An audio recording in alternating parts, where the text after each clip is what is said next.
I keep thinking about the morning. That's the part that stays. Not the screams, not the claws. The morning.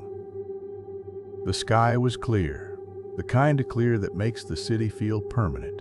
Market stalls were open along the transitway, fabric canopies snapping lightly in the wind. Someone was arguing over ration chits. I remember the smell most of all. Ozone from the orbital reactors, faint and metallic, like rain that never quite fell. My duty roster said routine patrol, industrial district, supply lines, crowd presence. Routine is a word that means something until it doesn't. Hallren walked beside me, adjusting his grip on his lasgun, complaining about the humidity. He joked that my boots squeaked when I walked. I laughed. I remember laughing. That detail keeps returning, and I don't know why that matters more than anything else. There had been rumors, missing people, night shift workers not reporting in. Command hadn't issued anything official, which meant it wasn't real yet. Still, I saw officers moving faster than usual, sealed Vox cases under their arms, eyes flicking upward as if the sky might answer them. Ships were lifting from orbit early. That should have been the sign. The alarms hadn't sounded yet. They always come later.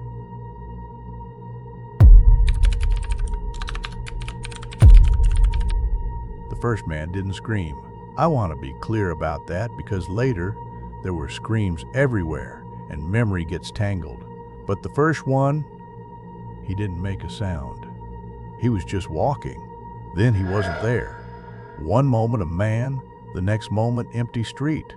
Not blood, not wreckage, just absence, like the city had blinked. Then the ground trembled. Not an explosion. Something heavier, something moving. I heard a noise I couldn't place, like metal dragged across stone, stretched too long. It made my teeth ache. Hallren stopped walking. His fingers tightened on his lasgun. No one gave an order. We just knew. Another scream. Then another. Shapes moved between buildings too fast to track. People ran, tripped, vanished mid-step. Something vaulted a wall like gravity was optional. That's when the alarms began. Too late, loud and useless. Command shouted over the Vox. Words collided. Defensive positions. Fall back. Hold the line. We raised our weapons at nothing we could properly see.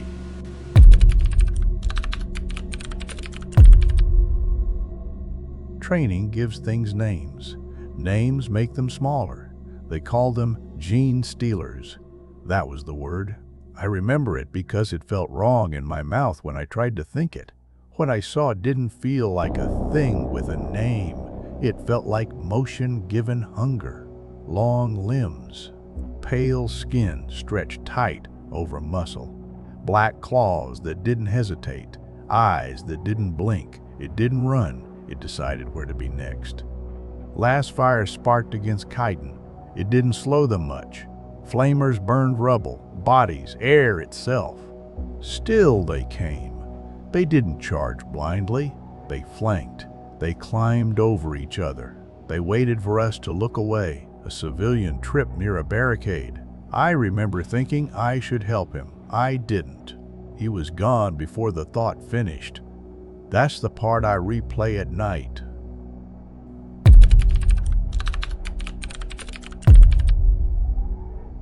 Hallren stayed close. We moved the way we always had, back to back, covering angles we'd practiced 100 times.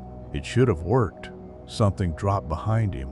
I saw its shadow first. I shouted his name. I think I did. The sound vanished into everything else. His scream was short, wet, not loud enough.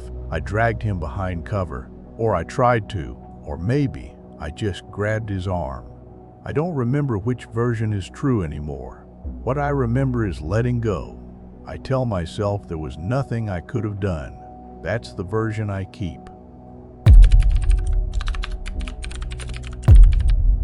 The city stopped being a place and became a surface.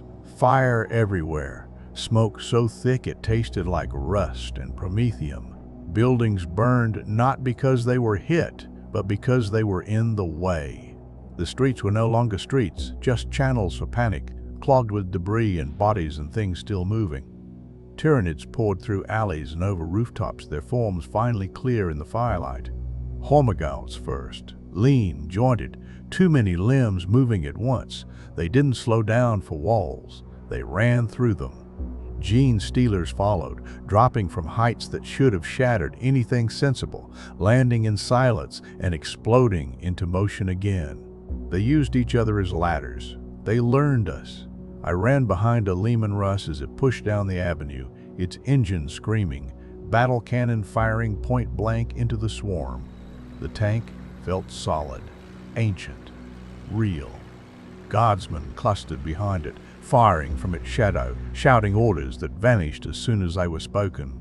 Then a larger Tyranid reared up ahead, bloated, pulsing, its sack distended and glistening. It convulsed, and a stream of acid arced through the air like a living thing. It hit the Russ. The armor screamed, not metaphorically. The metal screamed as it softened and sloughed away, glowing orange, then white. Acid ran down the hull like rain. Inside, I heard the crew. Their screams came through the box, sharp at first, then wet, then gone as the tank sagged in on itself. The smell was unbearable. I ran. Behind me, soldiers slipped in melting armor, hands clawing at helmets fused to their skin. A man fell when a barricade collapsed, crushed flat in a sound like dropped meat. A woman was pulled upward screaming, her voice cutting off too cleanly, too suddenly. I saw a child standing alone, silent, staring at nothing, ash settling in his hair. I still see that part. Every step forward felt borrowed. I don't remember deciding to run. I remember being inside a ruined factory, doors sealed with scrap, my breath loud in my helmet. The walls shook with impacts. Something scraped across the ceiling, slow and patient. One landed on me. Claws punched through armor, heat and pain flaring bright and immediate. I fired point blank. It screamed, or I did. It fell away. Another crossed the floor in a single bound, larger than the rest. Faster, smarter. I slid across debris, heart hammering so hard I thought it might give me away. I didn't feel brave. I felt lucky. That's different. When it passed, I didn't chase it. I stayed still and counted my breaths.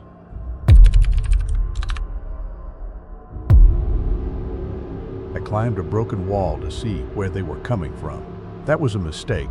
There were too many to count. Not rushing, advancing, a pattern to it, a rhythm.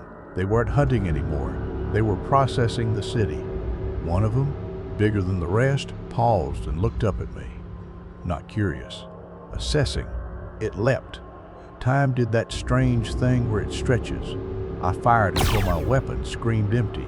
Acid splashed across concrete. I fell, rolled, didn't stop moving. I understood then that killing wasn't the point. Survival was. Night fell, or smoke made it feel like night. Hard to tell.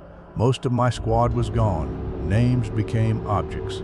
I stepped over Merritt's body and didn't stop. I still don't know if he was dead yet.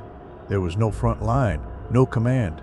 Just movement and hiding and waiting for the wrong sound. I crawled through rubble and told myself not to think. Thinking slowed you down. The city wasn't screaming anymore.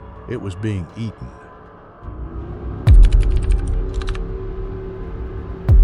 From a rooftop, I saw the fleet.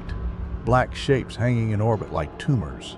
Things fell from them, streaking fire through the atmosphere. Entire districts burned without sound. There would be no counterattack, no reinforcement that mattered. The planet was already decided. I laughed. I don't know why. Maybe because it felt honest. They arrived without warning. Drop pods screaming down through smoke and cloud, smashing into the streets hard enough to crack pavement. The doors blew open and they stepped out. Space Marines. Tall, blue armor scorched and sigilled, moving with a calm that didn't belong in that place. They didn't shout. They advanced. Bolters roared, each shot precise, controlled. A Marine cut a Tyranid in half with his chainsword without breaking stride, firing his bolter one-handed into another at the same time. Every movement flowed into the next, mechanical and perfect, like watching a machine remember how it was built to kill. Tyranids died by the dozens. Limbs flew. Chitin shattered. Creatures that had slaughtered us without effort were reduced to obstacles, stepped over, kicked aside, erased. They moved like robots, like angels, like something that had already accepted the end of the world and decided to fight anyway. For a moment, hope came back. That was the cruelest part, because the streets didn't return. The dead stayed dead. The city was still gone. The Marines pushed forward, efficient and unstoppable, but they were fighting inside a corpse. Halrin didn't come back. Hope didn't change that.